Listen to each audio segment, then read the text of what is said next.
నమస్తే. దయచేసి నేను చేసే వీడియో 10 మందికి షేర్ చేయండి. ఇందులో ఉన్న సత్యాన్ని తెరపరచండి. ఎందుకంటే ఎంతటి అన్యాయం జరుగుతుందంటే అంతటి అన్యాయం జరుగుతుంది.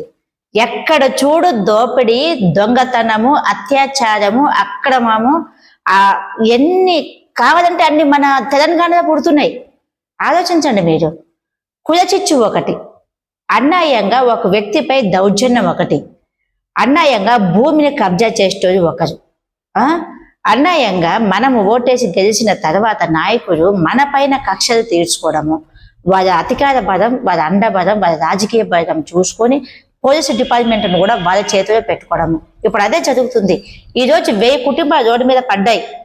జర్నలిస్ట్ పోయి ఆ 1000 కుటుంబాలు రోడ్డు మీద పడ్డాయి, వీటికి కారణం ఎవరని చెప్పి ప్రపంచానికి చూపించే ముందు వాళ్ళని అక్కడికి పోనీయడమే లేదు, మధ్యన ఆపేసి అరెస్ట్ చేస్తున్నారు.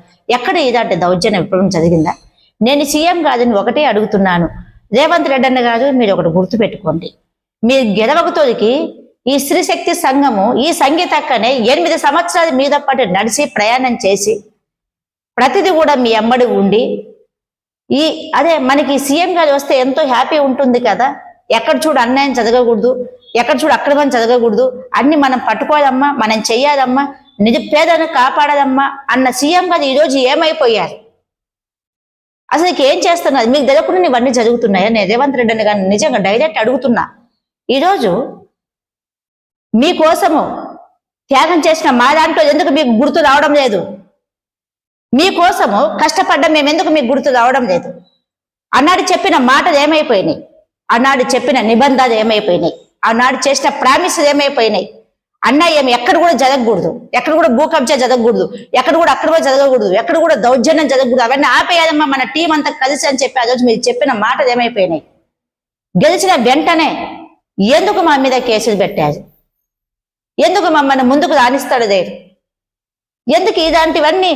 ఈరోజు నా కాడ బడ్జెటే లేదు పేదలకు ఇవన్నీకి, నేనేం చేయలేను అని చెప్పే ముందు ఒక గాంధీ గారి కుటుంబానికి సందా చేసి 1000 కోట్లు ఎందుకు ఇవ్వమని చెప్తున్నారు?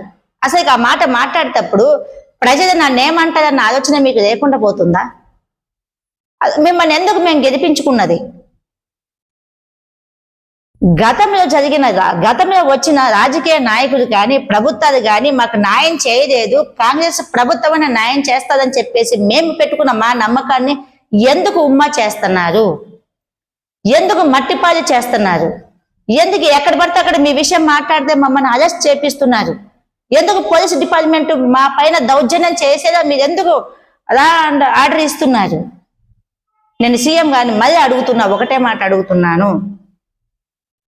అప్పుడు ఇప్పుడు ఒకటే నా మాట, ఎవరికి భయపడే రకం కాదు. నేను ఒకటే చెప్తున్నా, ఉంటే ఉంటా, లేకపోతే లేదు.